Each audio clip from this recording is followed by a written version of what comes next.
when you play raw zombie on the field, so now instead of the plants having 6 sun to wreck you with, now they only have 4 sun to wreck you with. Just put whatever they want. Bananasaurus Rex, just freaking health nut combo. They can just put pine clone combo. There's so many things they can do by the time turn 6 is run around with 4 sun.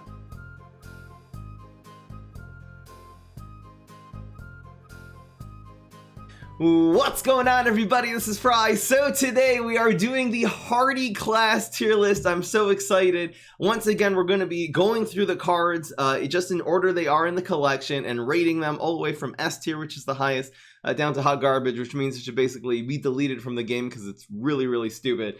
Now, I'm going to be rating the cards as usual in terms of how useful they are in decks.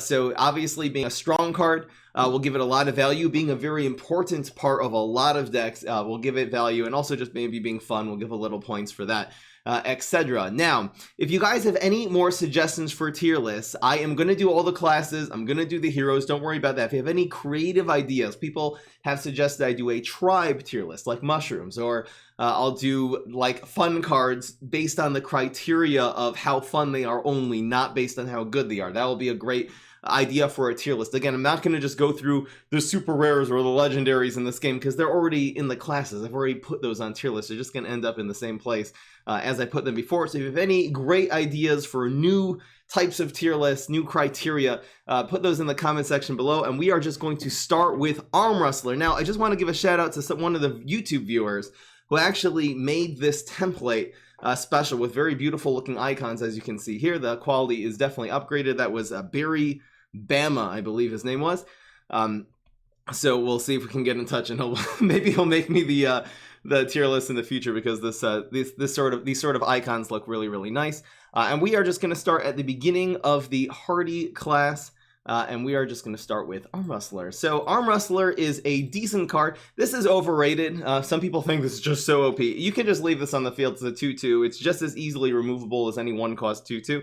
This is very good in sports decks, basically sports decks only. You don't really want to be running Arm Wrestler in basically any other deck besides for that. And for that reason, it's useful in sports decks. It's not amazing.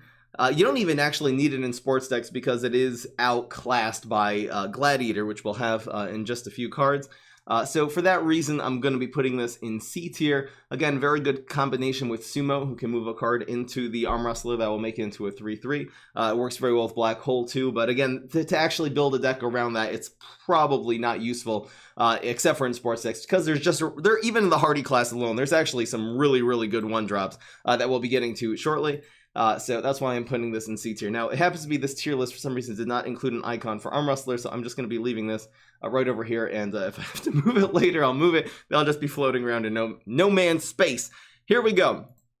So we're going to move on to Baseball Zombie. Baseball Zombie has such good sports synergy, and moving right along. Whee! Black Hole. Black Hole, I would say overall, per its cost, and the fact it's a zombie environment makes it the best overall environment in the game. Now, this isn't going to be taking over games. It doesn't have like that sort of win condition status, just like, like Venus Flytrap playing. Like, it's not going to be doing that. It's not like Area 22 that it can be your sort of win condition for a deck, but it's never bad to have at least 3 copies of Black Hole in any Hearty deck. The amount this does for a 1-cost card is just ridiculous. It affects all 5 lanes, which I think this might be the only environment that will affect it will affect plans played anywhere because it sucks them in. It gives them -1 attack. It makes them more susceptible to Rolling Stone, Weed Spray, Hand of Devastation, all those knockout, whatever it's called, all those things. It gives you good trades. You can combine this with a lot of like useful things like Arm Wrestler or other things that just do work well when they're matched up against plans. Plus, it's just 1 cost. Being a 1-cost environment just makes it so freaking good, especially as a zombie again, because the plants, when they play their environment, if you even have 1 brain left over, you can destroy their entire environment while putting a powerful one on the field yourself. Since this is overall, just in terms of what it does, the best environment in the game, this is going in S tier. It's never bad to have Black Hole in your deck. You could even craft, this could even be a legitimate craft if you run a lot of Hearty things. Like after you have your more important cards like going viral, like we'll get to in a second. Like if you're running a lot of Hearty decks, this is actually a really good super rare to craft. It's really the only environment I would suggest like really investing into craft that's like a super rare one. It's an expensive one. All right, so we are going to move right along. Let's go to Camel Cross. Camel Crossing, I used to think this card was a lot better. Adding a couple of health to your cards. This is a tempo card, which means this will keep your guys alive on the field. The problem with Camel Crossing is that it doesn't actually prevent your guys from dying the turn that it's played. Because if your opponent, you're going to play your zombies, and then the opponent has a chance to use their little small removal cards, your Banana Bomb, your Berry Blast. Camel Cross, the whole point is to make a guy not die to a small removal card, and they're usually going to be dead by the time you play Camel Crossing. Again, on the highest level of PvZ heroes, you're not going to have this relentless turn after turn of a bunch of your zombies matching up against your plants. Most decks do not rely on that, except for sports decks, and sports decks have a much better way of protecting their guys with Sports Coach, like we'll get to soon, than using Camel Cross. So you can use this together. This mostly is useful with like a Zookeeper. Zookeeper, of course, is this is a pet card, and that's the reason why you can actually, this is pretty useful with Zookeeper. Where's the Beastie class? So that is the 2-cost pet card, which again will grow all of your pets by 1 attack every single time you play a pet. So if you play Camel Cross, that'll buff up all your guys by 1. It'll give them extra health, which will prevent them from being field cleared. Again, your Zookeeper can very easily die even before you use the Camel Cross. It's not even that good of a strat. You can use this up with goats too to give this like a little extra health. So really it's just like good with the smash. Giving this a lot of extra health will then make it every time it takes damage it grows, and you'll get a lot more value than just 2 health usually from your Camel Cross. It doesn't prevent, big removal. It's just a little sad and a little meh. And it's also circumstantial in the fact that you really need to have at least like 2 cards on the field for this to be worth it. Because if you only have 1 card on the field, it's just always better to have Hearty Treat, Healthy Treat, which is, just going to add way more stats. So because Camel Crossing, again, is very circumstantial, it is kind of good in pet decks. I'm kind of just going to put this in C tier. It's not a horrible card. It's not bad to have 1 or 2 of these in kind of any deck if you got to protect your guys, but it's really too circumstantial to be that good. I could almost put this in D tier. I'll put it in C. All right. So we're going to move right along to Genetic Experiment. This is a very, very good 1-drop. This notably is very good in Flag Zombie decks, and I'm going to end up giving Flag Zombie a very high tier because of all the success we've been having in so many strategies of just running Flag Zombie and a whole bunch of 1-drops. Flag Zombies makes your zombies, of course, cost 1 less. And Genetic Experiment is a really, really good thing to combo with Flag Zombie because you're able to, it grows every turn. So really, again, it's very easy to remove sort of that first turn, but if this stays in the field, they're not going to be able to answer if you're swarming with just tons of 1-drops. They're not going to have an answer to everything. So especially if you have a lot of other really good threats on the field, like Cheese Cutter, if it's the Smash, or you have, Teachers. There's a lot of really strong thready 1-drops, and this will just grow and grow and grow every single turn, and you're able to use bonus attacks and going viral to buff this up. This is a really very, very solid card. You don't really end up using this much in Science decks. The Science decks, the 1-drops, you want to be able to play a good 1-drop and then follow up with Drone Engineer. This just on turn 1 is very, very meh. You usually want to be playing this a little bit later. That's why it's much better with Flag Zombie than Drone Engineer. You could use this in a Science deck. It's just not very good on turn 1. Better probably run some late game. Where are we going to put Genetic Experiment? I'm going to give it a... I don't think I can give this quite an A. Oh man, that's tough. I'm going to give it a B because it is pretty, I would say pretty limited to just Flag Zombie decks. It's very solid in them. It's just overall a solid card. It's not going to, I don't think this really deserves actually be an A tier. Maybe I'll give it high B. Okay, moving right along, Healthy Treat. This is actually probably a much better card than what I use it, Like, this will prevent a guy from dying. Again, it doesn't prevent your guy from dying that turn because they can always just get Berry Blast and small removal. So that's sort of the problem with Healthy Treat. Healthy Treat is just a really cheap treat. It's a really good way to like keep your teacher, your Zombaldi teacher on turn 1 alive. It's a good combination with Paparazzi if you're Rust Bolt, because that will grow the Paparazzi by a whole lot.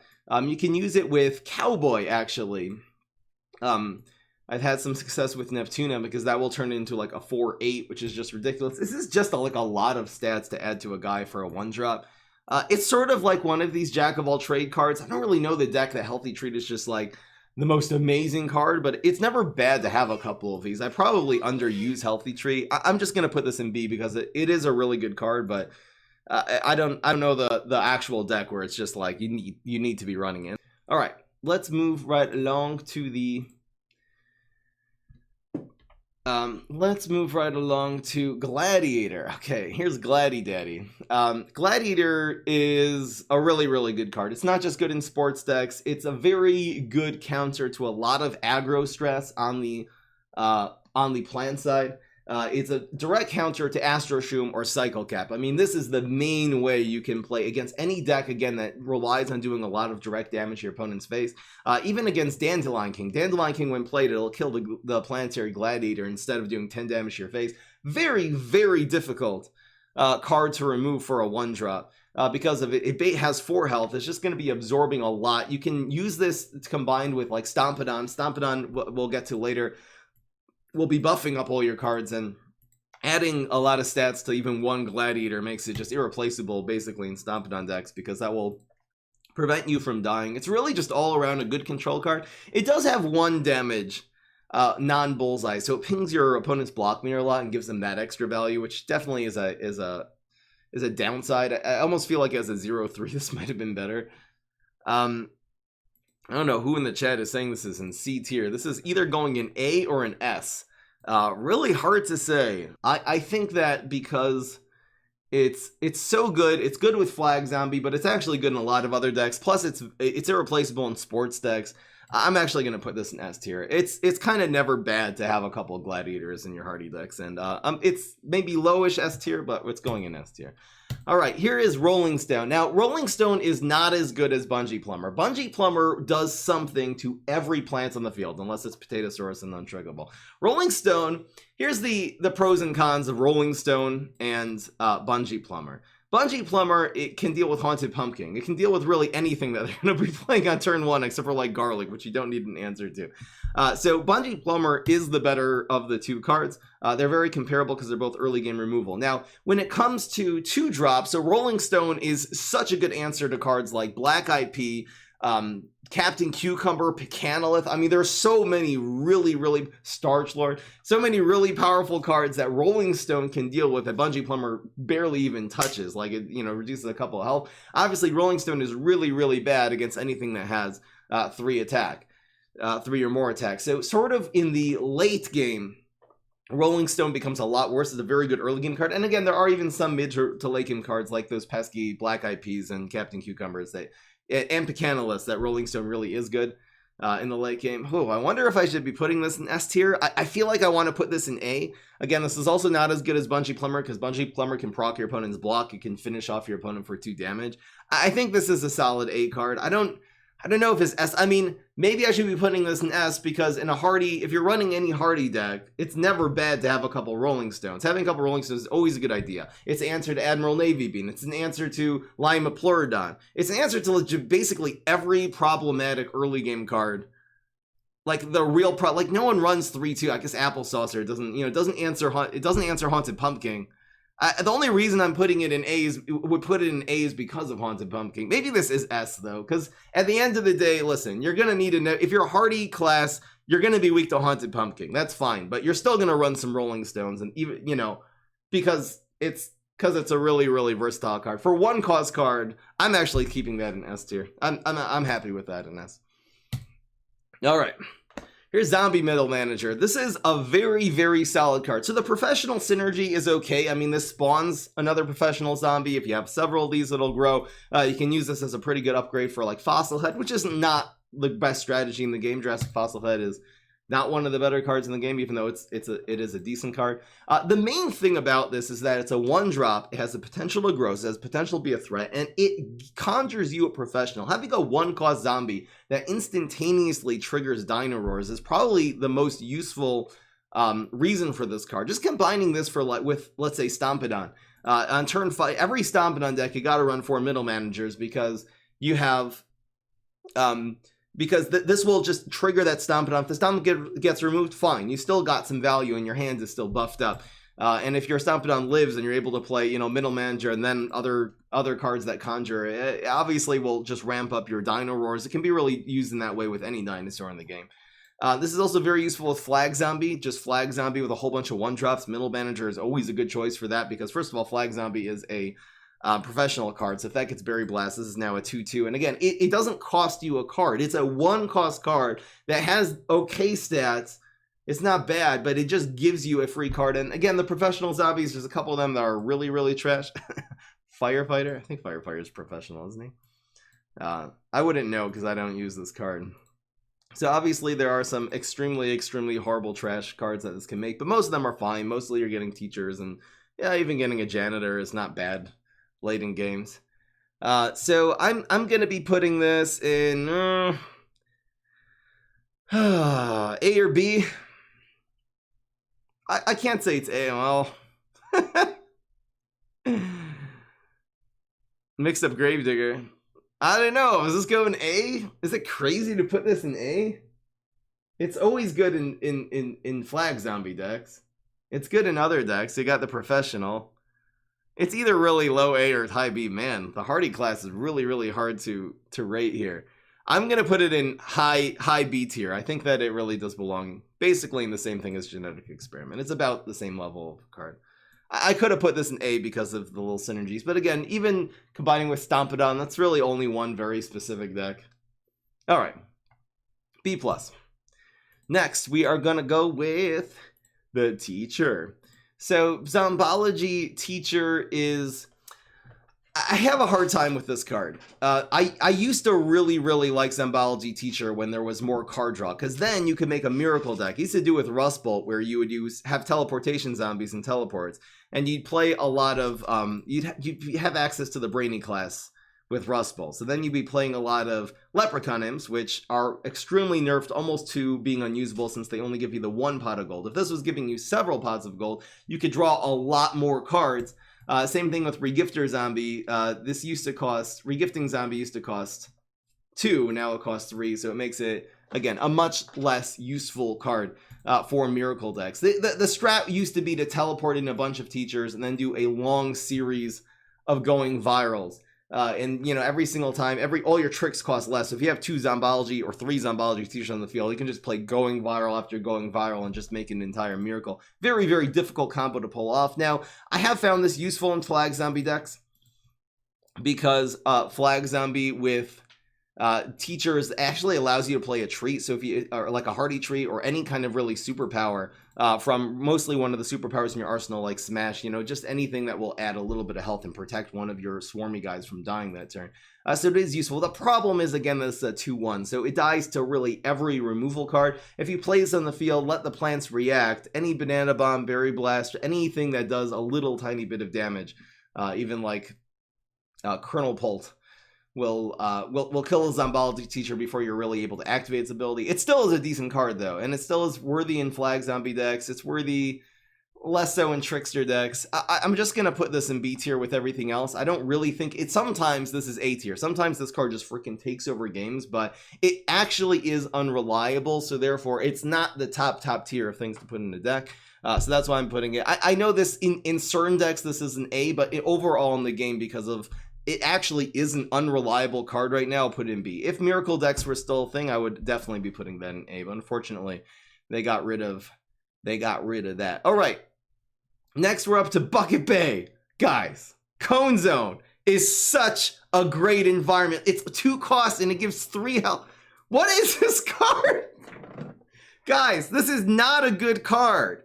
This is not good. I know we have the Bucket Bay meme. Maybe I'll upgrade it 1 tier for the... No, it's not. This is a hot piece of trash. I'm sorry, guys. This is the worst environment in the entire... This has got to be the worst environment in the game. Even for budget players. You don't have any environments. Just use Total Eclipse. Use something. This is a 2... Even if this was a 1-cost environment, it would not be that good. I'll tell you why.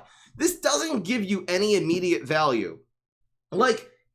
when you play this to protect one of your guys, once this is covered, the guy in there just dies. If zombies here get +3 and that wouldn't go away when the cone zone, let's say instead the text was zombies played into cone zone get a permanent buff of +3 health, and then when you remove the cone zone, at least the zombie still has the health. That would be great. You can just, whatever value this gave you preventing a zombie to die, just goes away when you actually cover the environment.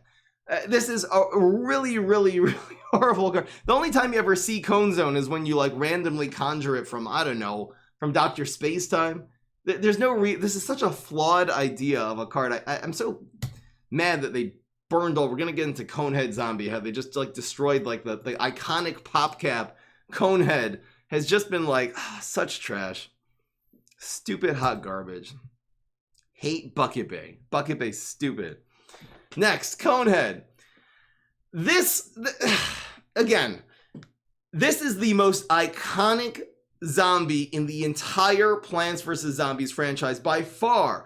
Conehead was that magical guy in the original Plants vs. Zombies that first you're alone, you're just being attacked by regular zombies, and then you have this one that has this freaking cone on his head, and you're like, is that just a gimmick? And the cone is its armor. It actually like absorbs damage from the pea shooters, and you have to knock the cone head off of its head, and then you have to kill the zombie, and then it becomes a regular zombie. This as just in terms of just the beauty and just like the marketing and just what this means to the franchise is so great. And in this game, this is a piece of garbage. This is a zombie which is a 2/3, like a plant that is a 2/3. It's a 2/2 with armor. I mean, just compare this to Juggernaut, which who the heck? What is even Juggernaut? It's like the upgrade of like Walnut in Plants vs. Zombies 2. This is, first of all, a plant is always better than a dry zombie because Juggernaut can be placed either dry and it's very hard to react to because the zombies then can only use tricks, or you can place this in front of something and get a good trade. You don't have that option with Conehead. Conehead, you just got to stick on the field and then you're at the plant's mercy. They can remove it, they can decide to front it, they can decide to, hey, I just want this stupid piece of garbage to ping my block meter for the rest of the game, and it's just doing 2 damage for a 2-drop. It's just so freaking meh. This card is so meh. Now, back in the early PvZ Heroes, for those of you who've been around this game for like 3 or 4 years, I think this is 2016, this might even be pre-release, Conehead was a 2-cost 2/3 with 1 armor. And that was actually a really powerhouse of a stat card because that you have basically it's better than a 2-cost 2/4. Having armor is better than 1 health usually, unless you get weed whacked, because if you have something, let's say 3 health and an armor, it'll usually take several shots to kill it. You're not going to be doing 1 shot of 4 damage to kill this thing, in which case it actually absorbs all that damage over time. Every single shot is reduced by 1, so it's really, having an armor is usually better than having 1 health. This was fine. I think this could have been, like, the Hearty class could have been like a nice tempo class. Right now the Hearty class is like sports, you got flag zombie, a couple things, not one of the greatest classes in the game. And if this had remained as a 2-cost 2/3 with armor, you have like this tempo strategy. You put a card on the field on turn 2 that is almost impossible to answer, it's impossible to trade with, then you start buffing it, then you use going viral, you use like field buffs. I feel like that could have been great. I don't know why they nerfed this card. It's been nerfed to extinction, and unfortunately Conehead Zombie is actually not useful in any deck in the entire game, and it's going, I'm so sad that they ruined this card. Making this back into a 2-cost 2/3 with armor I think would be a great idea. Alright, here's Escape Through Time. This actually used to cost 1, and as a 1-cost card, it was basically irreplaceable in every Hearty, any tempo deck. I mean, it was so good at just a really cheap way of making sure one of your zombies does not die again. It doesn't prevent it from getting removed by Berry Blast or Banana Bomb, because it is a trick, but it will protect it during the matchups. It's just so cheap. The cheapness of this card was its value. The fact it conjures in their history card. History cards are actually a pretty good tribe. They're actually a very good tribe. If you look at what all the history cards are in the game. We'll go through that when we get into the tribe tier list. So it will also give you a decent card, give you a Valak of Undying Pharaoh. There's actually a lot of really cool cards that you get from Escape Through Time. Now that this has been nerfed, they felt like aggro zombies were too much. They nerfed all the aggro zombies. I don't think Escape Through Time was the problem. It was really mostly quick draw combat. This card at 2 is much less useful. It's really even hard to imagine which deck is like a great idea to run Escape Through Time. It's never bad in your tempo decks and the sports decks just to have like 1 or 2 of these. You don't want to be running too many because, again, it's very circumstantial because you need to, first of all, have a zombie on the field that turn. So you're spending that. You're leaving over 2 brains, and then that zombie also has to not get removed. And it has to also not, like, even if you play a zombie on the field and they just put a plant in a different lane, your Escape Through Time is useless. You're spending 2 brains on protecting a guy that's not taking damage anyway. So it's so niche and so circumstantial. It's actually an extremely overrated card. For 2 cost, it's really, again, it's okay. It's just meh. I'm putting it in C tier. All right, here's Flag Zombie. Flag Zombie has been around. This is probably, after Conehead, might be the most iconic plant, the most iconic zombie, because this leads the charge in the original Plants vs. Zombies before every big wave. Like in that one, this is accompanied by a whole bunch of cheap zombies. This will make all of your guys, again, it's a really good strategy to run Flag Zombie on turn 2. Past turn 1, play Flag Zombie to a whole bunch of 1-drops. They could be the teachers and the 1-drops that we have in the Hearty class, very good with the Beastie class. Then you're playing free cheese cutters onto the field. A lot of really cool strategies. And then if they don't remove the Flag Zombie, you can actually play a more expensive card, let's say a 4-cost card on turn 3, which is very good. So it gives you value over the course of several turns. Now, I really, when Flag Zombie came out, and this is a card, this has been around since the premium class, has not really changed at all. I never really saw the value of Flag Zombie in set 1 because I always thought of it as a ramp card. It's a 2-cost card that now makes you able to play your 4-cost cards earlier. That's not the main part because Flag Zombie gets removed too easily on turn 2. Any 3-attack plant, any Berry Blast, just any basic, if they have any, this very easy card, it's a pretty easy card to actually answer on turn 2. That's why getting immediate value out of this on turn 2 and playing a bunch of 1-drops is really the way to play Flag Zombie. And if this survives till the next turn and you get another more value out of it on turn 3, then that's great, but you shouldn't be relying on that. So I think one reason, first of all, I never thought of the idea of just Flag Zombie and a whole bunch of 1-drops. That was before the days of going viral, which really made that strategy viable because it gives you a really solid turn 3 play to actually buff up all those little tiny spam minions that are just sitting there, usually are very weak in attack relatively. So it's before going, I'm just explaining why I thought this was trash in set 1. I misunderstood its use. I was using it as a late game ramp card.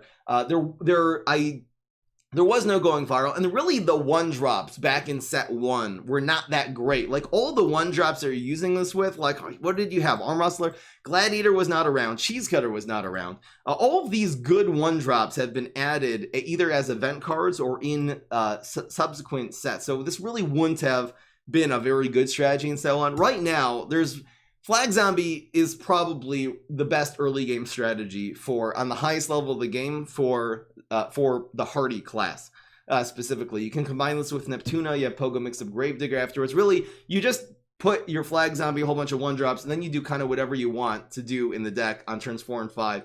And the Flag Zombie is typically never going to mess this up. I almost might put this in S tier. This is either going in A or an S. I think because of how many decks this is actually useful in, it is a little, it's not that unreliable though. You need to get a whole bunch of 1-drops, so it's limited to that archetype. But because that archetype is never actually a bad idea, I'm actually putting Flag Zombie in S tier because, again, you need to be combining this with a whole bunch of 1-drops, but that is available for basically every single Hearty hero is going to have Quick Draw Conmans, just so many great 1-drops. And that early game strategy can really be combined with almost every single late game strategy in the game. And it's because of its usefulness, and it's never bad for the Hearty class to be running that strategy, and it is one of the better early game strats in the game. I'm actually putting this in S tier. I know this might be a little controversial. This could have been an A. I actually, again, since we're rating it not in terms of power, but in terms of usefulness in decks, in deck building, it does deserve to be an S tier. All right, here's Gargologist. This is not as good as Flag Zombie, not even close. And the reason is very clear, because you don't get value from this the turn it's played. So it has the drawbacks of Flag Zombie of being very easily removed when you just stick this onto the field on turn 2. And again, any 3-attack plant or Berry Blast removes this. But then it doesn't actually give you anything that turn. This needs to survive in order to get good value from it. Otherwise, it's a very sad 2-cost 2/3. You also need to build a deck around Gargologists. Running a lot of Gargantuars in a deck typically is not a very good strategy because they are also very easily removed, like Shamrocket. When we get into the Beastie class tier list, I'm going to emphasize this even more, but again, there's uses for some of the Gargantuars in the game, but most of the Gargantuars in PvZ Heroes cost 5 or more. They usually just have a lot of big stats. Of course, there's some exceptions, but most of the Gargantuars in this game are not very good cards. This only combines, so therefore this card only combines with a not good strategy. Now, the most reliable way to actually pull off Gargologist is with Rust Bolt, where you teleport Gargologist on 3, where you teleportation zombie on 2, Gargologist on 3, and then that will ensure that your Gargologist is not easily removed, and at least you'll get that initial value by getting 1 Gargantua. In that case, you get 1 Gargantua early, which again is good. Getting a big Garg, it still dies to even if you do that big Garg still dies to Shamrocket. But I guess if they Shamrocket that, they're not going to be able to deal usually with the Gargologist as well, so then you'll be able to get another piece of value. So that is a valuable strategy. You can find the the Gargologist decks I have with Rust Bolt. You can find those on the channel. You can also maybe play like Black Hole on turn 1 and Gargologist on turn 2 in a different lane, and that will sort of protect it. That could work sometimes. Very unreliable to necessarily have Black Hole, like what you even running 3 or 4 Black Holes, like to necessarily have both of these plus have a Garg is a very, very unreliable sort of combo to have on turns 1, 2, and 3. So and either way, it still dies to Berry Blast. For this reason, because it's so limited in terms of the deck archetypes, it's not bad. It is good in a couple things. Again, you can use this with, it also makes Smash power cost 0. Smash's ultimate ability, it makes Zombot's Wrath cost 1. I'm just going to put this in C. It's just kind of meh. It's okay in a couple of decks, but it's really not, it's not a strong contender in the top level of the game. All right, here's Jurassic Fossilhead. This is a really interesting card. 2-cost 2/3, but it can't be removed. So playing this dry in the field is useless. The only real use out of Jurassic Fossilhead is if you're using it to upgrade one of your professional. It has to be specifically a professional zombie. Now, there are some very decent professional zombies. Gladiator. In this class, Gladiator, Middle Manager, Flag Zombie, Teacher, all pretty good things. Not necessarily want to make this upgrade your teacher, but you can. It's a 1-cost card. So this is fine. Even in Flag Zombie and a whole bunch of professional zombies, you're not necessarily running Fossilhead because of how circumstantial it is. Like if you have this in your hand and you don't have a professional zombie on the field, you got yourself a 2-cost 2/3, which is really bad. In fact, it is big and professional. You can use a lot of cards like Area 22. Cards like that to buff this up. Very, very difficult card to remove. Obviously, there's no like deadly plants, so the only plants that can really remove this off the field are like plants that remove some things. They have to be like Jumping Bean or Cob Cannon. Overall, this is a fine card. I probably underuse Fossilhead. I probably should be making more Fossilhead. I found that when I actually run this in the Flag Zombie decks, it's usually pretty good. You're not really running 4 copies because it's a lot. You're more running like 2 or 3. It is a fine card.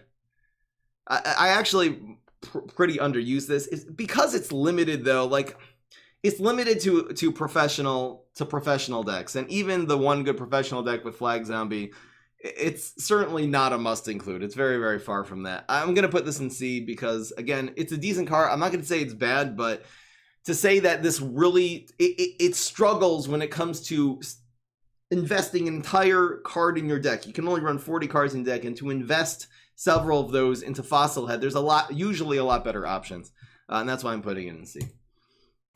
All right, now here's Leftovers.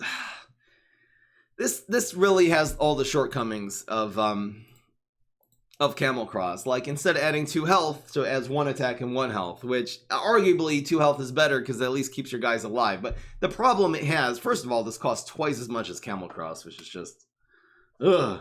And if this costs 1, you could then start making an argument. Obviously, it would outclass Lunchbox by a lot. So it would be very good at a 1-cost card, even though again it would make Lunchbox useless. For a 2-cost card, it doesn't do enough. It has all the same problems that you need to have at least 2 zombies on the field for this to be. For a 2-cost card, you really need there to be like at least 3 zombies on the field in order for this to be good. Because then you'd have a 2-cost 3/3. Otherwise, a 2-cost 2/2. And who said those zombies are going to survive that turn and not get berry blasted for you to even be able to play Leftovers. This is overall a really trash card and basically doesn't deserve to be in any deck, including Storm decks, including Pet decks, and it is going in F tier. It's really an unusable card. It's sad. Alright, now here's a gem. Sumo Wrestler is not only good in sports decks, it's not only good to shove minions at your arm wrestling zombie like I explained before. This is actually a very, very solid control card. You still do actually run Control Neptuna, where you're using your Rolling Stones on one, maybe Gladiator on one, then you have Sumo on two. Sumo, well, the fact it can change lanes, you can just stick this on the field.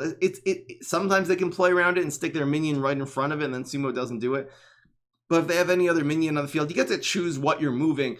This is also very good in the late game, I found, because a lot of your 2-cost cards, like on turn 6 and 7, they're not very useful. Sumo is a very useful card on turn 6 and 7, because if you have a zombie that they're not able to answer, but it's chump blocked by a plant, this just, as long as you have an open lane, the Sumo is going to remove that plant out of the way. This will create good matchups. This can be used to, if there's a problematic plant, you need to move that in front of one of your zombies, you could definitely do it that way too. Really, again, really great part of every sports deck. You got to have 4 Sumos. Overall, amazing card. It's never wrong with having a couple Sumos in a deck. I'm going to put this in A tier. This is actually an extremely solid card. I would say back in the day where Control Neptuna was better. Nowadays, again, Haunted Pumpkin is the problematic card for Control Neptuna. She doesn't have a good way of dealing 2 damage until turn 2, and then that's 2 legs, and they just put 1 or 2 more minions on the field, like with Sumo. Back in the day of Control Neptuna, before Haunted Pumpkin, Sumo probably would have actually been S tier, because this used to be one of the best control cards in the game.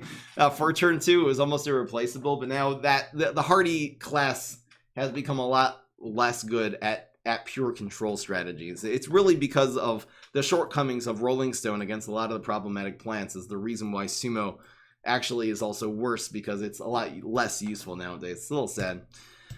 Okay, guys. Terrify, more like terrible. This is so bad. Guys, this costs 2 brains. I wish this cost 1, because I feel like at 1 cost, this could have actually been a good card. It draws you a card in your deck, so it gives you a little bit of value. Moving a plant, like, again, it's so circumstantial. You have to have a zombie on the field, and then you move the plant and you make a good, it's so circumstantial, but it's fine because it only costs 1. At 2, why are you spending 2 brains to just move a plant and draw a card?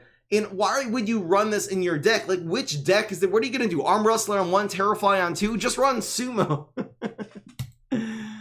This, unfortunately, is really does not deserve to be in any deck. If anyone ever shows me a deck on YouTube, like when I'm streaming and it has Terrify, I'm like, why?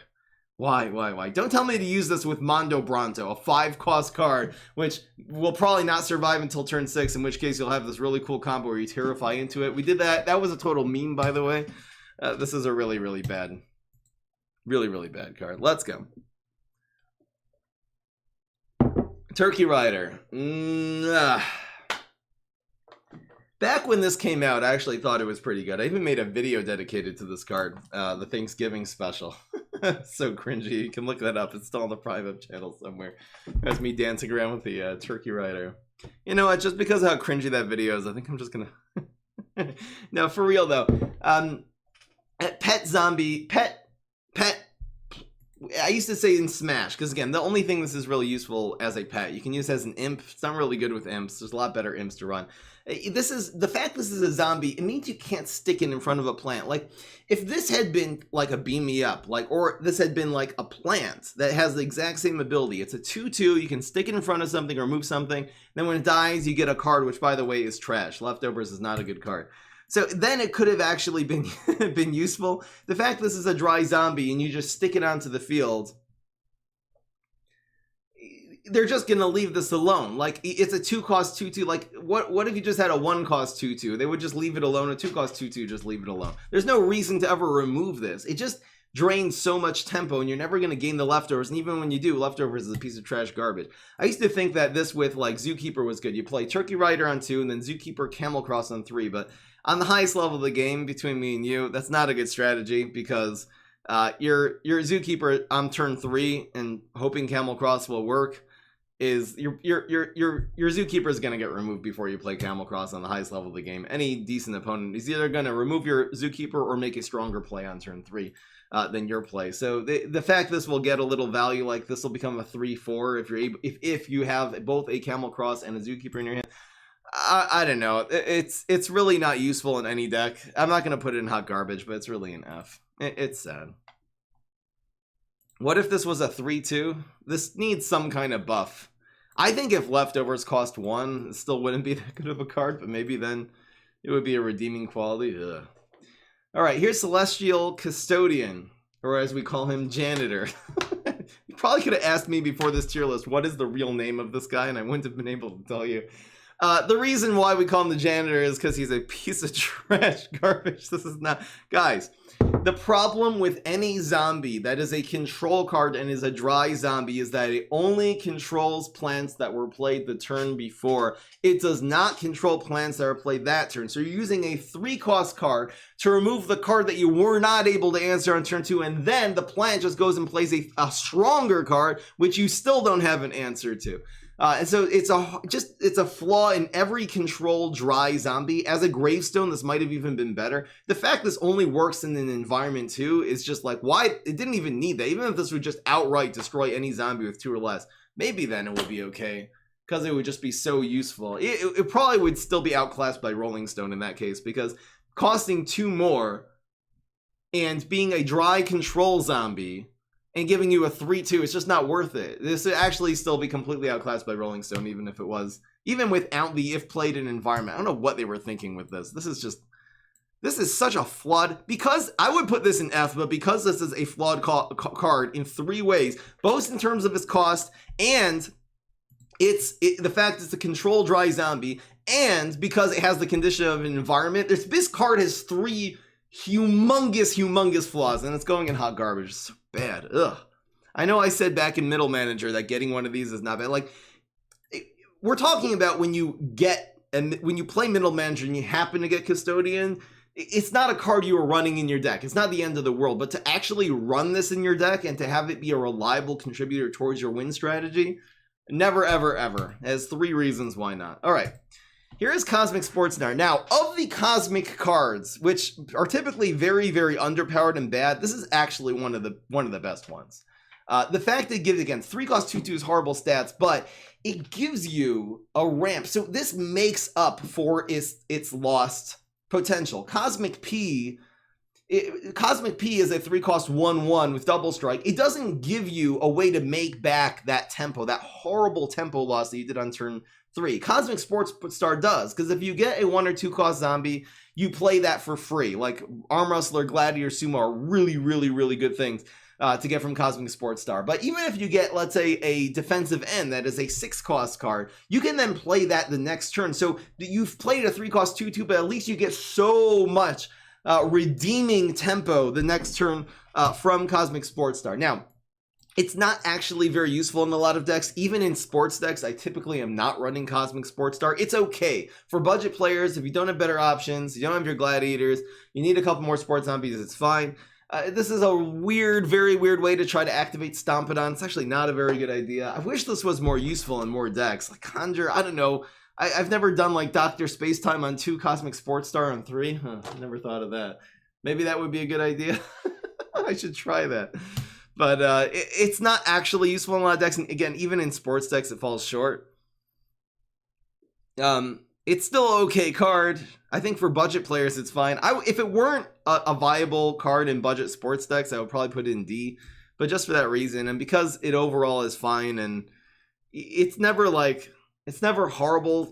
Most of the time, I actually end up playing this is when Dr. Spacetime conjures it. And in that case, it's actually really good because you have your Dr. Spacetime on the field. It conjures this, then you place for 3, and then it gives you another card that costs 3 less now. That's actually most of the Cosmic Sports Stars I've probably played in the last 2 years have actually been conjured by Dr. Spacetime.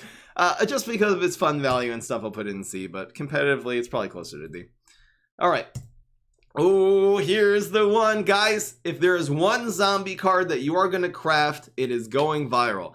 This is so unique in the fact that it single-handedly is the win condition for an entire class of PvZ heroes. The only thing comparable to this is Plant Food for the Mega Grow class. That Plant Food is just always the win condition card in every Mega Grow. This is the win condition of every single Hearty class. It doesn't matter if you're running Trickster with Rust Bolt, you're running Flag Zombie, you're going Gargantuars, even though that's a bad idea, you're going Sports. It doesn't matter what deck you are running. Going viral, 4 going virals is always a good idea, at least 3. It's always a good idea. I don't think there is a card. Again, Plant Food is probably the only exception of a card that is included, the percentage of high level decks for its class that is included in. This is almost 100%. This is like a 99% include card. Again, if the event card cycle, you can probably look up on the wiki when the event cards come up. So if it's coming up within the next month, maybe wait for it. But otherwise, if you play zombies and you're playing anything in the Hearty class, especially budget sports decks, Neptuna, it doesn't matter what it is, you craft 4 going virals and you include them in every deck. This makes your guys frenzy. The key to making a good deck in PvZ Heroes is you have to just think, I need a win condition. You need to do 20 damage to your opponent's face. You have to be so laser focused on that. And this is one of the greatest cards in the game for that. It makes every single zombie not only buff, but frenzy too. Like if this only made all your zombies frenzy, it probably would still be a decent card. The 1/1 buff just makes it unbelievable. It makes you have good trades. It makes, again, it just completely annihilates one of the strategies that the plants have, is just a chump block to put plants in front of your zombies. As long as you're winning the trade, which you very often will with the 1/1 buff, this just wins games. And it draws a card too, and it shuffles more into your deck. Like it didn't even, the shuffle going virals in your deck is a gimmick. It doesn't actually make the card really any better or worse. I guess it's probably better to have more going virals in the late game than it is to have in the early game, so maybe it overall is a buff. But the fact that it also draws you a card, it doesn't it didn't need to draw a card. This still would be amazing if it did not draw a card. This is really, I don't think it's overpowered. I do not want to see going viral get nerfed. I think at 4 it would actually be, at 4 it would still be a good card. This would actually still be viable at 4, but I really don't, because I think the Hearty class is weak enough as it is. I can't say anything more about going viral. This is a very, very good candidate for best card in the game, particularly when you think about what percentage of Hearty decks this is included in. It's basically 100. SS tier, absolutely freaking fantastic. All right, here's Knockout. Knockout, it's a good card, but it's also a very bad card. So it's actually outclassed by Rolling Stone. That's really the main problem. Knockout, the difference between a 2-attack plant and a 3-attack plant, it's very limited. You're just trying to think like, Knockout, this is a good value card. I'm not saying it's bad, but you have to say, I'm going to include this. I'm going to fill an entire deck slot with Knockout. And to decide to do that over Rolling Stone is usually a bad idea. Usually Rolling Stone, again, all the real problematic cards, your Black Eyed Peas, your Captain Cucumbers, Pecanolith, they're answered by a card that is too cheaper. Like, I feel like at 2 costs, this would probably be better. Now, this used to be an answer to some really problematic cards like Briar Rose. Back when Briar Rose cost 4, Knockout was clearly a lot better. Briar Rose costs 5 now, so there's a lot more, to answer Briar Rose on 5. You don't need Knockout to do that anymore. Especially this is outclassed by, like, I guess only in Z-Mech it's Exploding Fruitcake is always better than Knockout.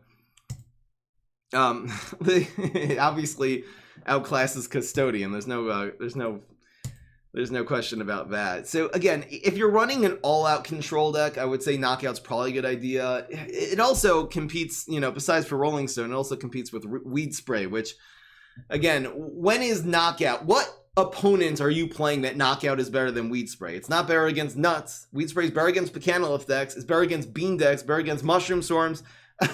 I mean, this will answer your Pine Clones, but only 1 row. This is not, people say, oh, Pine Clone's not that good. It's answered by Knockout. No, this answers 1 row of Pine Clones. If you're doing well with Pine Clones, you're getting at least 3. You're getting Pine Clones in at least 3 rows. This only knocks out 1.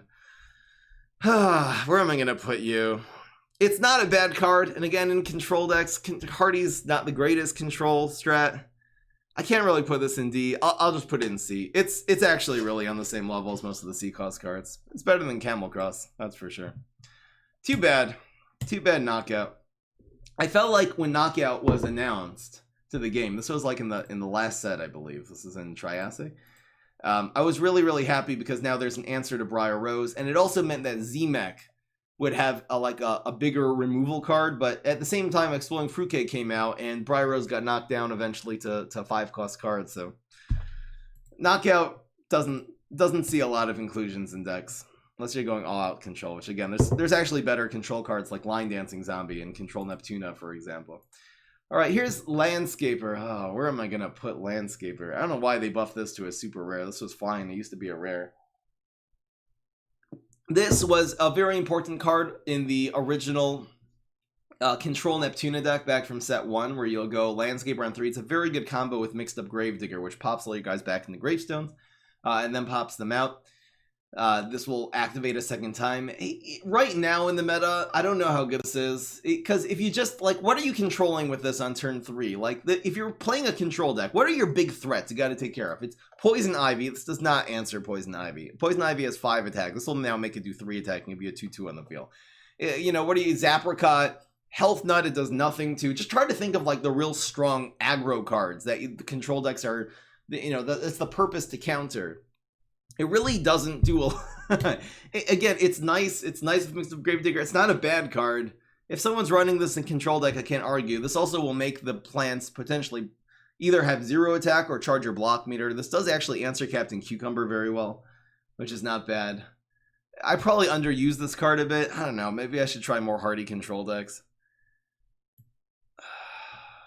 Wonder if this was a 3/3, if it would be. I feel like as a 3/3, this would be a lot better. I'm just going to put it in C. It's really the same usefulness as these cards. Everything's going into C tier. I've never found the good deck with Lost Coliseum. I've yet to. Its stats are trash. It's a 3-cost 2/3. And the same way that if you know, it has the same problem as every single card that only buffs one other single card. It's a very expensive way of doing it. And that, of course, is Shamrocket. Shamrocket makes this card unplayable. If you would again do as I suggest, that you nerf all the removal on the plant side. Shamrocket costs 5, Squash costs 6, Doomstream costs 7. Lost Coliseum actually becomes a decent card because you just need to make it again. It's still not that great. It would be potentially viable because if you would because then a 3-cost card is usually going to get removed on turn 3 because it could just get Berry Blasted. You could just put any one Bonk Choy. You can use Hot Date. There's just so many things remove this as a dry zombie. So then, but even then, if it does survive, the card still gets Shamrock. Oh my gosh. This is hot garbage. I'm putting this in the garbage tier.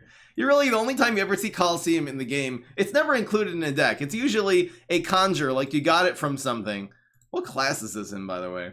Triassic. You like conjure this from something and it's not a very good conjure. I'm putting it in hot garbage. Ugh. Not every hero has Shamrocket, but the Illier will have Shamrocket or Berry Blast or Hot Date or something. Every class basically has an answer to this. Or a 3-attack minion. A 3/3 answers that. A 3/3 plant answers this. Anyway, Team Mascot. This is a great card. This actually, at the beginning of the game, used to be a 1/3. And then it was useless because it was exactly like Lost Coliseum that has no chance of surviving on turn 3. 1/4 is very, very good for a 3-drop. It's very, like, what removes this on turn 3? Basically just Hammer for the solar mallet, whatever it's called, Whack-a-Zombie. But if they don't have that, they either need to play Spikeweed Sector plus a guy. They need team-ups. This is a very, very, very difficult card to control on turn 3. And it grows every single turn. And it grows all of your sports zombies. This is a justification for an entire genre of deck, sports deck, which is, again, very good for budget players. It's even viable for top-level players as well. Not the greatest deck for top-level players, but it's still at least viable. Health Nut answers this. You got Zapricot. There's not a lot of very commonly used. Again, there are answers to this, especially if you play this on Heights. You avoid the Spikeweed Sector. But Team Mascot is, of course, it's also a common card. Just love this, especially for budget players. This is going in solid A. Again, it really is only useful in sports decks. You really don't want to be including this in any deck. It's not a sports deck, but in sports decks, it just obviously leads the charge. It's the whole point of running sports decks, and we'll put it in A tier for that reason. All right. Oh my gosh, a dice repeater, shut up. Trash can zombie is exactly what it sounds like. It is a piece of trash garbage. 3 cost 2/3 is not good stats. That's horrible value for a 3 cost card. If you're going to try to control with this card, then it's still bad because you're only controlling what they played on turn 2, and now they're making even a stronger play on turn 3. So it's not useful as tempo, not useful as aggro, not useful as control. It's not useful in any deck. Now, Trash Can Zombie used to actually be a 3 cost 3/2 with the same ability when revealed. This can't be hurt this turn. And by the way, on the highest level of the game, that wouldn't even be that great of a card. I think that would be fine, because at least it's doing a lot of damage. It then puts a threat on the field. If 3 damage is a good, like, do 3 damage, a 3/2, remove one of your opponent's even weaker cards is okay. Even though Custodian is bad, but Custodian can, anyway, Custodian has a lot of other problems. So I feel like as a 3/2, this still wouldn't have been a great card. This might have been like a C on the highest level of the game. I don't know what this would be like as a 3/2. Maybe you can use this as a tempo card, played on 3, and then you do some kind of going viral play on turn 4. Who knows? But in its current state, it's going in hot garbage exactly where it belongs. This is so freaking bad. You never include this in any deck. Oh my gosh, it's so bad. Make PvZ Heroes great again is right. Here's Weed Spray. Weed Spray is decent. This is a direct counter to nut decks, bean decks, mushroom decks that aren't running Pine Clone. Anything swarmy. It's not a bad card. I do think that Wheat Spray in general is outclassed by Rolling Stone, because Rolling Stone, again, usually if you're up against a nut deck, you gotta just take out that one Pecanolith or Mirror Nut if they're running Mirror Nut.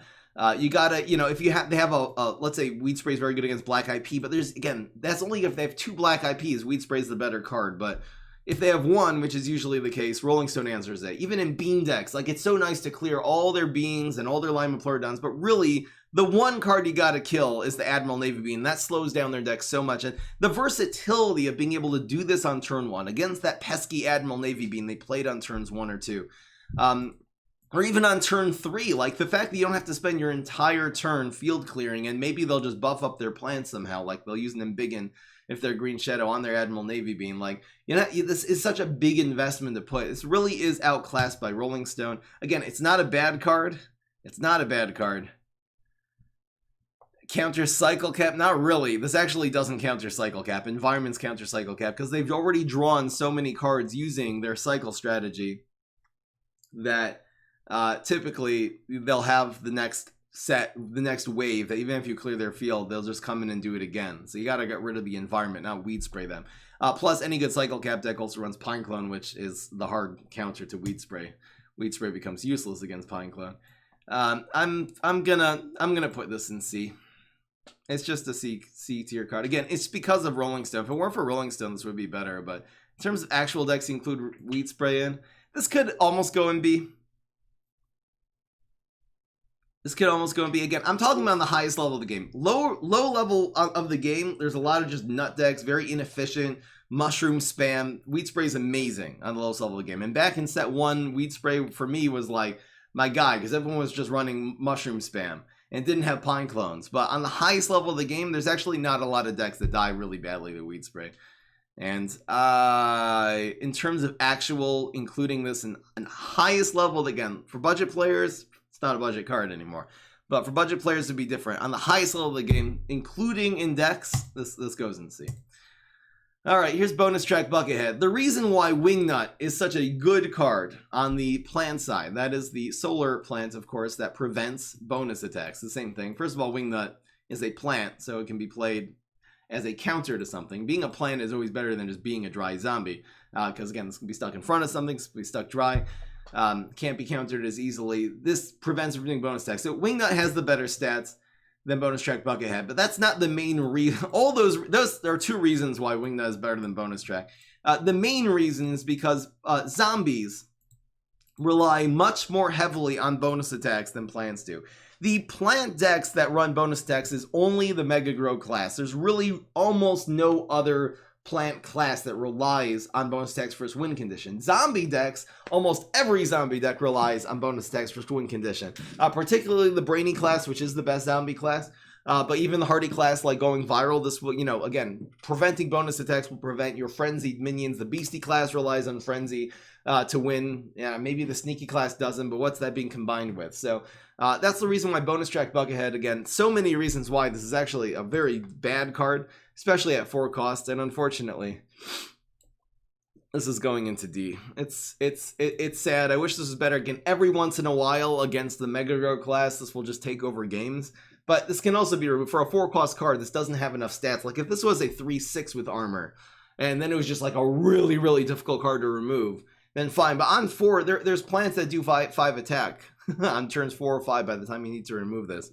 And yeah, really, really sad. And speaking of huge disappointments in the Hearty class, again, here's just another such iconic card. This is so bad. Why would you ever run Buckethead in a deck? This is, again, one of the iconic zombies from the franchise, and it's just been ruined by it doesn't, just a clunk. It's not even great stats, by the way. 4 costs 3/5. Like, make this a 3/7 with armor. Why not?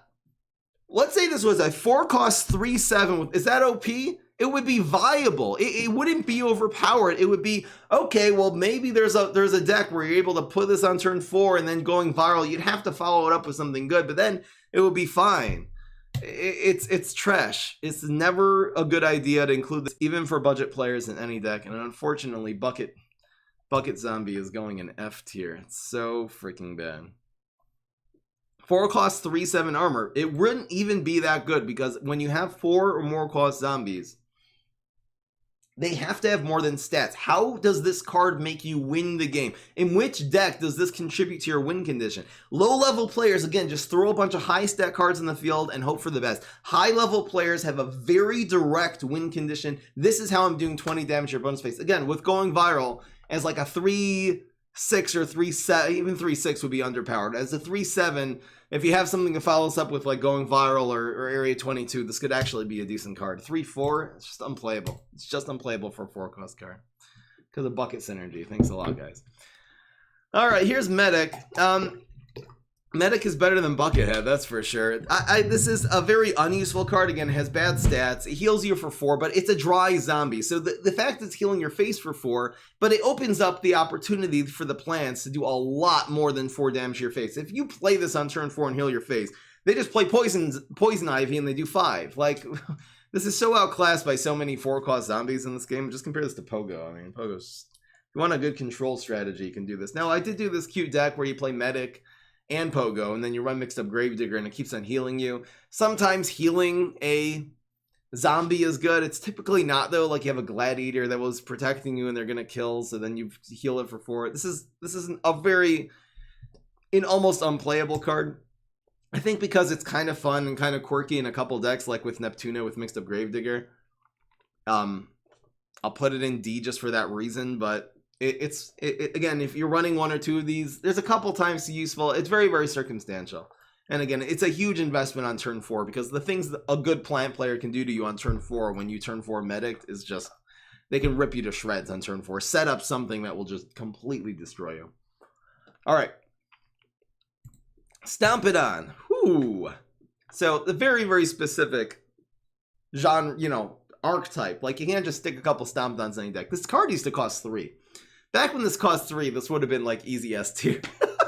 This used to cost 3. As a 4-cost card, you got to build your deck around this. It's mostly useful in Rust Bowl because then you can teleportation zombie on 3, Stomp It On 4, or teleport Stomp It on turn 5. So you're really not running Stomp It On in that many decks other than Rust Bowl. You can use this with the Flag Zombie Swarm, even with Smash.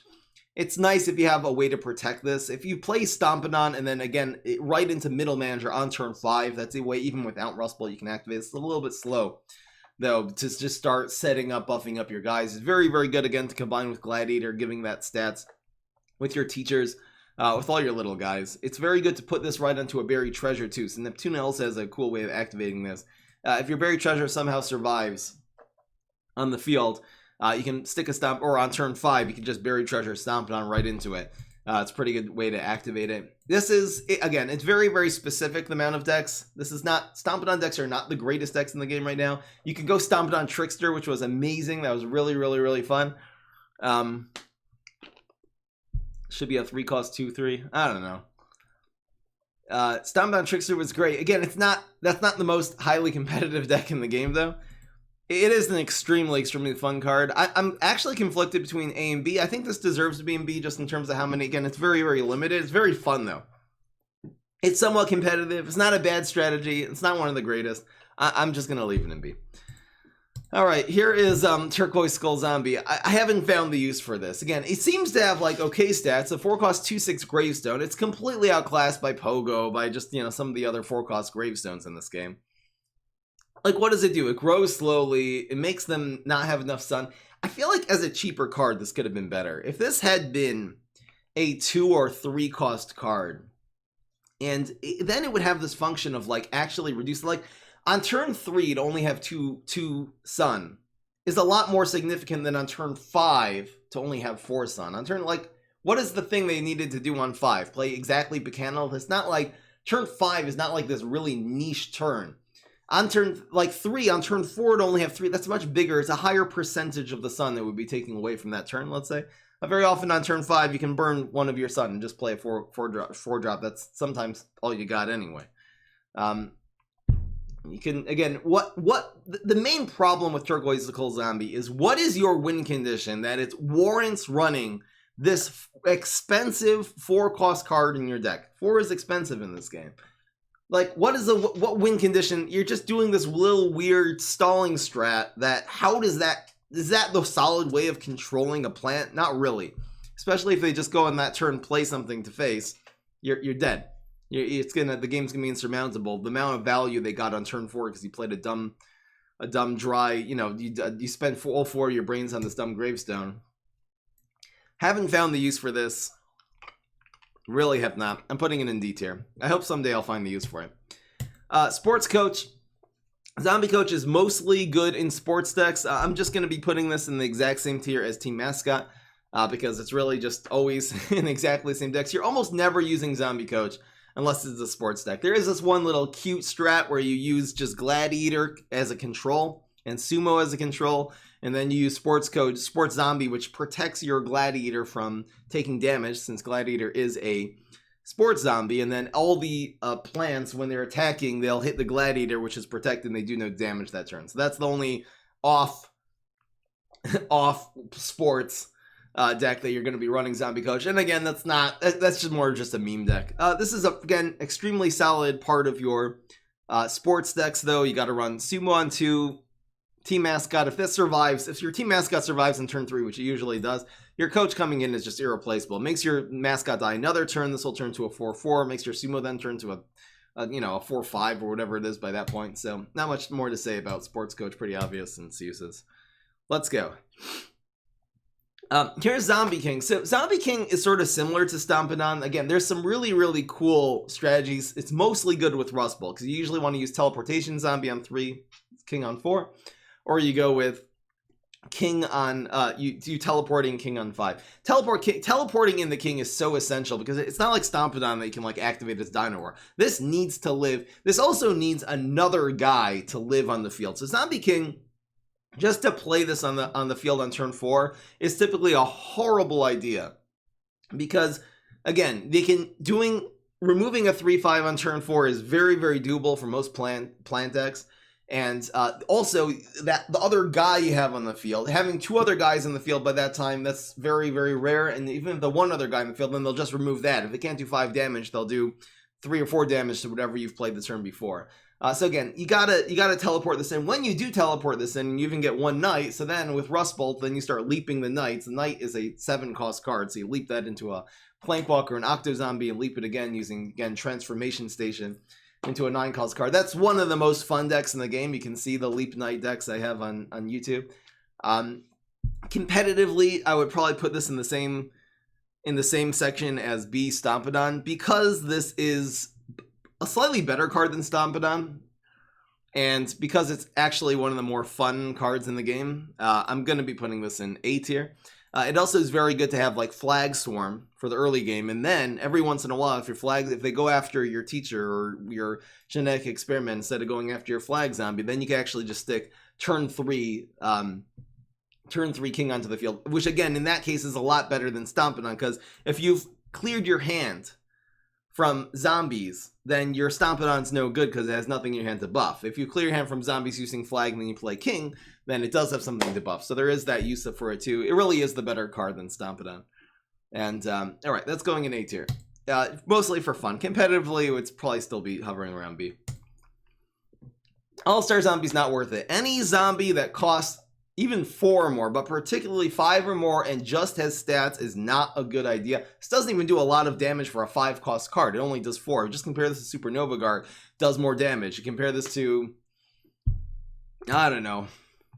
It's not a good idea. Even in sports decks, you can run one of these in the sports deck, but it doesn't really help that much. Like, you go coaching for, you're not necessarily going to have a lane to play this in on turn 5. Hopefully you won't. Hopefully you've clogged your lanes. You're really on turn 5 going for a small zombie and going viral to really activate all your guys instead of just having one frenzied minion. Of course, this dies to Shamrock, it dies to Squash, dies to every big removal card in the game.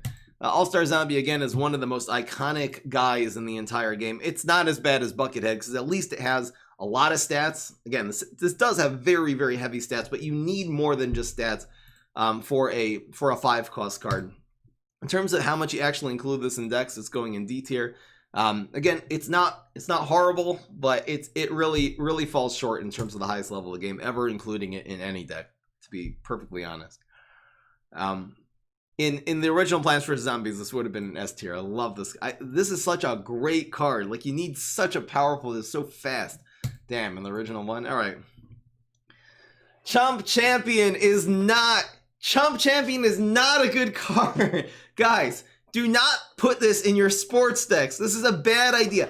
Any zombie that is controlling only plants that were played the turn before and not what they play that turn is a bad idea. If you, on turn 5, even if you clear their whole field, the things the plants can do to you on turn 5 when you play your Chump Champion, they will wreck you. They're going to play a Pecanolith. They're going to play their just some combo. They're going to put a whole bunch of Pine Clones on the field. They can do so much to you. They can do so much to you when you the turn that you play Chump Champion. Don't say Chump Champion is a good answer to Pine Clones. It's not. You need there to be exactly a sports evolution. Like, why is this sports? Make the zombie evolution so at least it's more useful. You have to be exactly a sports zombie on the field.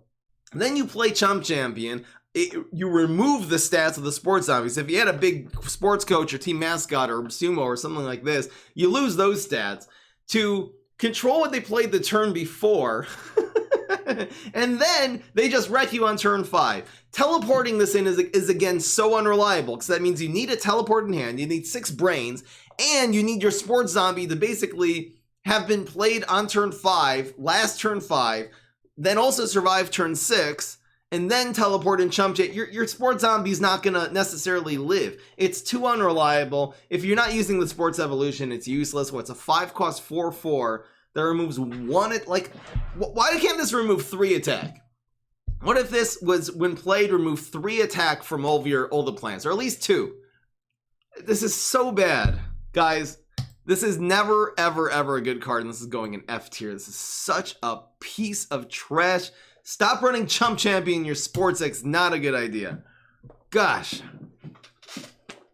Intergalactic Warlord, on the other hand, this is not only a competitive card, it's also a very fun card. I mean, if you can run this in sports decks. You go Coach on 4, Galactic on 5, going viral combo on 6. You can play this kind of just with anything. Anytime you're building tempo, this is going to be good. Very good with Flag Zombie strategy, even not sports.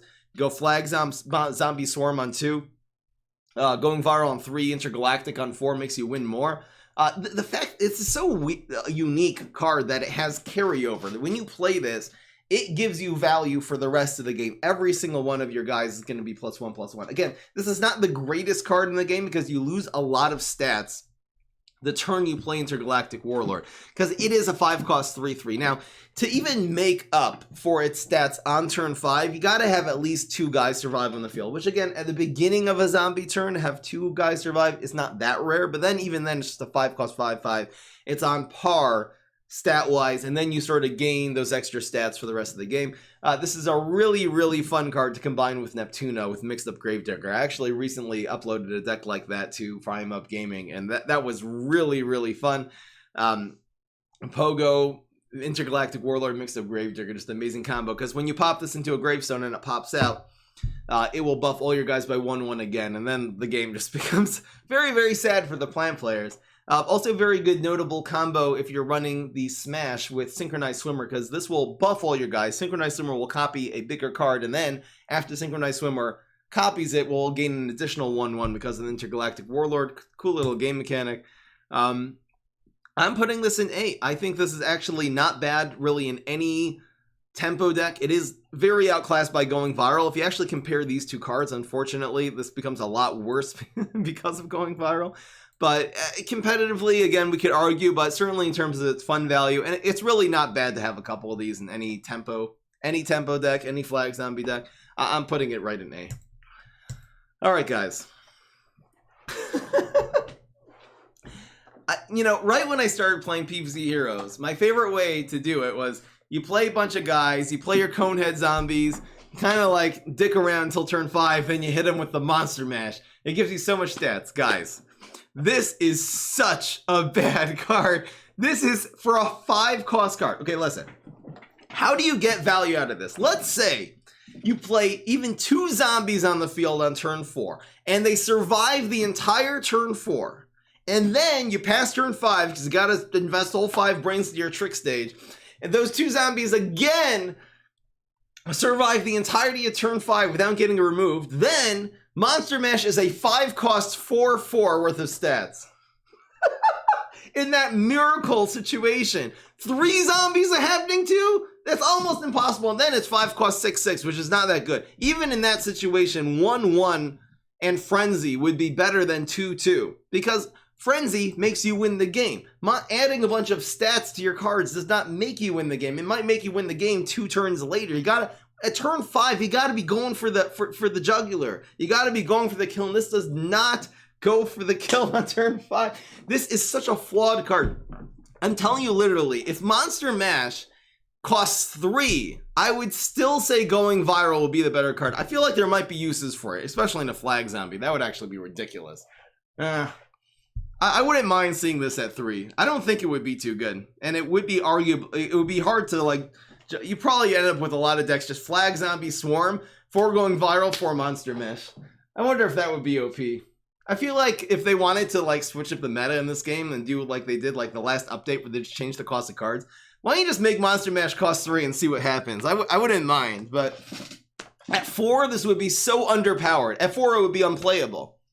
That's the reason why it should cost 3. Because at 4, again, you need 2 zombies to survive turns 3 and 4 in order to get just any value. Oh, at 5, this is hot garbage. Hot garbage. This is really one of the worst cards in the entire game. This is so freaking bad. Holy moly with this card. Especially as a plant card, this could be decent actually, because then you could swarm a whole bunch. As a plant card, this would be fine. Swarm a whole bunch of mushrooms and little buddies onto the field, and then just play Monster Mash immediately. Play whatever it is, it'll be Plant Mash, and buff them up before anything bad happens. But as is, not a good card. We're moving on to Primal Yeti. Now, Primeval Yeti is not actually that bad. The way that you use Primeval Yeti in a deck is typically with Flag Zombie. Because if you have Flag, there's a couple cool combos you can do. Like if your Flag survives turn 2, it really has to survive turn 3, and then you can play a 1-drop plus a Primeval Yeti on top of it. This makes a 6/6, really buffs up all your cards. This is sort of the better version of Monster Mash. Because again, you can play it immediately at the beginning of the stage instead of waiting for the plants to respond to you and then maybe play this. The really cool zombie with Primeval Yeti is if you do Flag Swarm on turn 2, and let's say they remove one of your cards that are not Flag Zombie, you play Brain Vendor, if you're Rust Bolt, Brain Vendor on turn 3, which will then make you on turn 3 have 4 brains, and then because you have Flag Zombie on the field, you can play Primeval Yeti on top of the Brain Vendor. That's a really cool strat. I have used this again in Flag. It's mostly good in Flag Zombie decks. Mashed potatoes, lol. Mashed potatoes? That would be the Monster Mash for plants. That's a really good one, Dash. Did that ring on the screen? I didn't notice, but anyway. Shut up and take my money. Thank you, A. Monster Mash up front so it enters the cremation station first. Piece of trash garbage. What? Cremation station? Anyway, You guys crack me up. It's a fine card. It's really only good in flag, and even in flag zombie decks, it's not even that great. I don't really know where to put this. It's not a great card. I'm gonna put it in C. It's just kind of with the meh in the meh tier. We're gonna be running out of room for our arm wrestler soon. Don't worry about that when it happens. Next, Screen Door Zombie. Ugh. Guys, a 5-cost card that has great stats is still a bad idea because you need your 5-cost cards to be winning the game. This doesn't even have great stats. This is a 5-cost gravestone, so by the way, it gets grave busted. Which any gravestone that costs 5 or more is like, it's got to be it has to be Mix Up Grave Digger just to be viable. Which, by the way, Mix Up Grave Digger doesn't get grave busted because you don't know where it is. So that's actually part of the thing with Mix Up Grave Digger. But Screen Door Zombie, it's hot garbage. It's really bad. Gosh.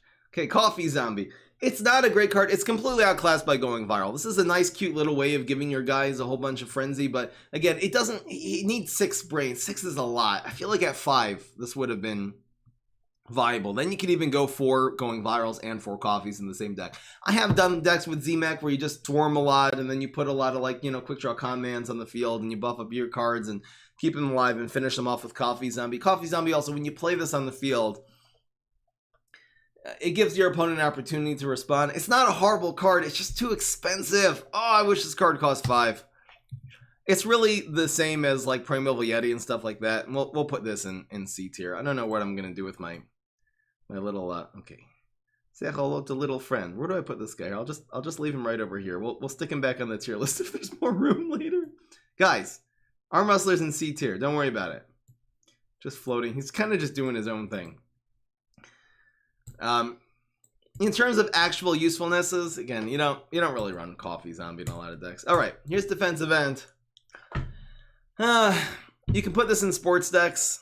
It's not really useful as a sports card because, unless you're playing unless your team mascot's still alive on turn 6, or your coach, you have a coach like after this to protect it. The sports synergy doesn't really matter that much. This is pretty good with a Gargologist deck though, because teleport Gargologist on 3, then you play Defensive End on 4. Its ability makes it very good for a Garg. Now, this is still not one of the greatest cards in the game, but for a Garg, it's good because it plays against your Shamrock. Like, if you actually do Teleport Gargologist on 3 and play Defensive on 4, Shamrock, it now costs 5, so it can't remove this. So, again, it's a Garg it's hard to remove. For a 6-cost card, it's basically a 6/6, doesn't have Frenzy itself. It's just a lot of stats. It's really not worth running in a lot of decks. Again, you can stick a couple of these in sports decks, it won't yell at you. In any Gargologist deck, it's always going to be your choice. I don't think this is a very good card, but it's useful in a couple decks and put in C. And now, just like that, we have room for Arm Wrestling Zombie in tier C. All right, there's a new environment cremation station, guys. Stop! It's not funny. Oh my gosh. You know the word ra in Hebrew means bad? And the reason is so appropriate. This was actually the zombie that freed the Jews from Egypt. I don't really know what to say about this card other than it's a piece of trash garbage. What? 6 cost? When you play Ra Zombie on the field, so now instead of the plants having 6 sun to wreck you with, now they only have 4 sun to wreck you with. Just put whatever they want. Bananasaurus Rex, just freaking Health Nut combo. They could just put Pine Clone combo. There's so many things they can do by the time turn 6 is run around with 4 sun. Like, if this card costs like 4, I think this would be a decent card, because now on turn 4 they only have 2 sun. I don't know.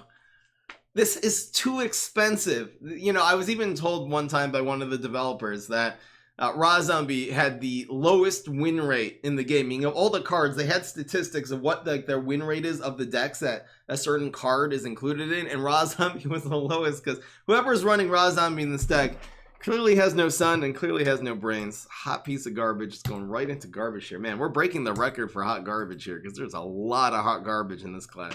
An F tier. All right, here's Undying Pharaoh. It's a very shamrocketable card, a very, you know, cob cannonable card, squashable card. Any big removal card really does it for Undying Pharaoh. You're saying Raw Zombie should reduce 2 sun every turn. I don't know. I don't know how to fix Raw Zombie. They could cost 4. They could cost 3 and it reduces 1. Like a 3 costs 3 makes them reduce 1 sun that turn. Maybe that would be good. I don't know. And then you can use it with Mix Up Gravedigger. No, that wouldn't work. Oh my gosh. Never mind. Raw Zombie's unredeemable. Now, make Raw Zombie into a gravestone. That'll be a good idea. I'm joking, guys.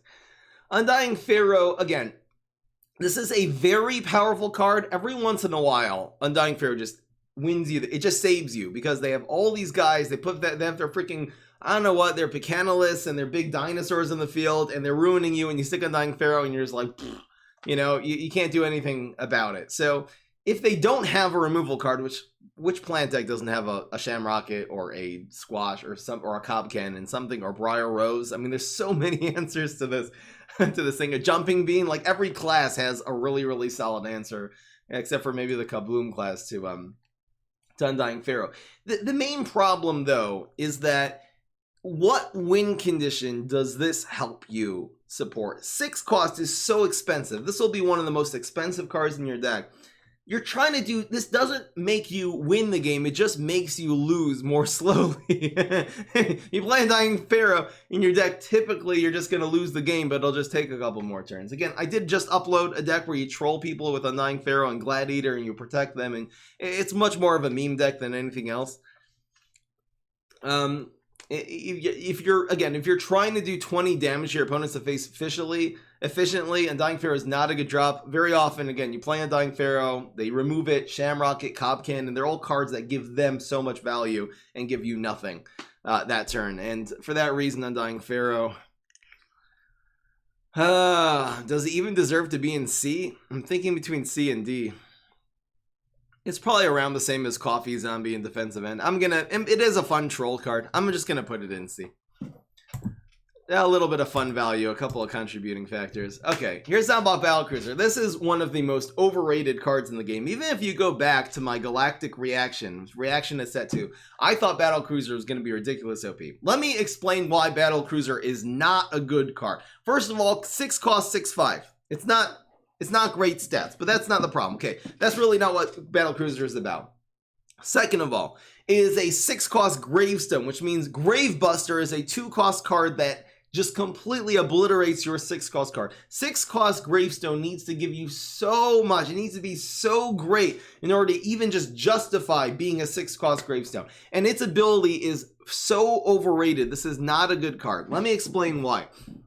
This protects your zombies from the least threatening thing to your zombies is that the opponent played a big plant in front of them, and that is what's going to kill them. The main thing threatening your zombies are tricks, are active abilities, Jumping Bean, Cob Cannon, things that are going to squash, Shamrocket, things that are going to be directly, Berry Blast, directly removing your zombies during the trick phase. This is a Gravestone. See, if this was a card if this was not a Gravestone, I think this would actually be a very good card. You could teleport this in on turn 6. You could stick it in front of something, get free trade. To get a lot of value, you can make this go in an open lane. Again, 6 damage would then not be bad. If you would stick this on the field just directly on turn 6 and protect your guys, so they can still use their Jumping Bean and their things to remove your guys, but at least this has gotten value. Like if you play this on the field on 6 now as a Gravestone and they do any amount of damage to it, they use a Plant Food or a Berry Blast to remove one of your guys, this pops out of the field and doesn't hit anything.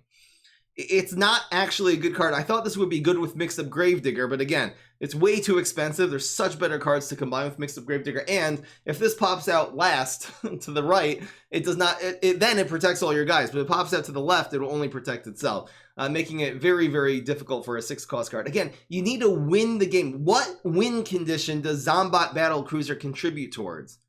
A tempo deck, a control deck? It's actually not good in any deck archetype that I know of.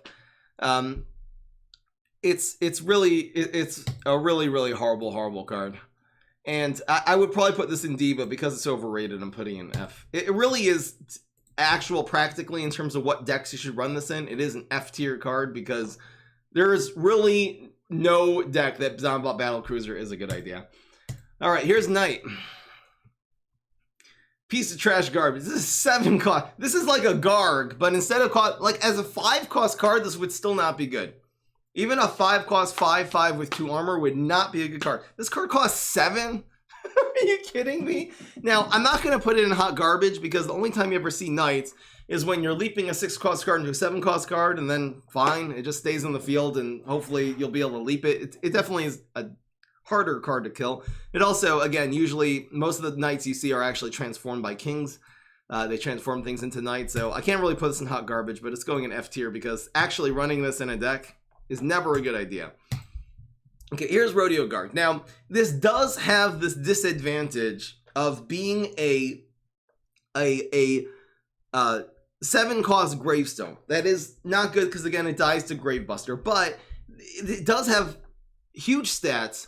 The fact that it moves a plant actually makes this viable. Again, this is very, very far from one of the best cards in the game, but this actually helps you win. Like, Battle Cruiser, it doesn't make you do damage to your opponent's face in any situation, unless you have a frenzy guy that was fronted by a plant who would exactly kill it, and now it doesn't die, and now it'll be able to do its frenzy. There's too many conditions for Battle Cruiser. This, if you have a big zombie in the field that's not getting removed, this makes it go face. This can also take a very problematic plant, really any plant, and match up very, very well against it. So it sort of is a late game control card that also sort of activates one of your other zombies. It's, again, very, very far from the best card in the game. It's very expensive. I feel like at 6 this would be better. I think at 6 this would be a balanced card. Actually a quite good one. At 7 it's very weak. This is a weak card, but you can use this for budget players. I would suggest, it's only a rare, would suggest running this in your sports decks, especially if you don't have your going virals. You're going to need a way to open up lanes. Really, this also does put a lot of value on the field. I'm just going to put this in C with some of the other expensive cards. Again, it's a little too expensive, but I think for budget players it's fine, and it's okay. It's even good with the Gargologist, because if you, let's say, teleport your Gargologist in on turn 4, then you can play Rodeo on turn 5 and protect your Gargologist, and then you can get another Garg. It's just a much more useful card than Battle Cruiser. Its ability is a lot better.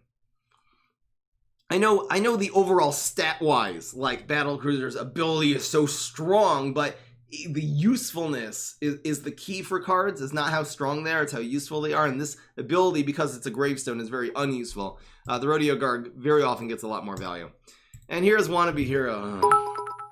This is a good I main leap decks. For Rut's Bolt, most of the DF and garbage cards are really good for me. You know, leap decks is much better to start off with cheaper cards instead of playing expensive cards, praying to God they don't get Shamrocketed or Cob Cannons or bounced off the field, and then maybe be able to leap them. Much better to make that investment to a smaller card. Wannabe Hero is a very good contestant for worst legendary in the game. This is a 7 cost, even if this turns into a 6/21, which, by the way, how well were you controlling your opponent that you didn't even take 1 damage the whole game, that you even have more than 10 health? But even if this is a 7 cost 6/11 Frenzy, it's still bad. It's a dry zombie, dies to Shamrocket, dies to Cob Cannon, dies to Bounce. Any removal card, any decent plant deck will have some way of removing a zombie, and this will get removed not for 7 cost Sun. It'll get removed for 3, 4, or 5 cost at most, and they'll still have the remaining Sun to completely destroy you with on turn 7. Even if this, or they could ignore this, and it's just a 6 to face. For 7 Sun, the plants can set up they can set up the Moon. They can set up a Canalith combo, a Magnifying Grass, Repeat Moss. There's so many things that they can do so much more than 6 damage on turn 7. This is really, really, really, really bad. I think this is the first legendary we're actually putting into hot garbage tier, because there really is no deck that Wannabe Hero is a good idea. Even in your Gargologist, by the way, even though one deck where possibly, there's a lot better things to be running than Wannabe Hero. It's never a good idea. It's really, really trash. This is probably the worst legendary in the game. Man, we really went all out with the hot garbage today. Again, Hearty is not one of the better classes. There's 3 good things about the Hearty class.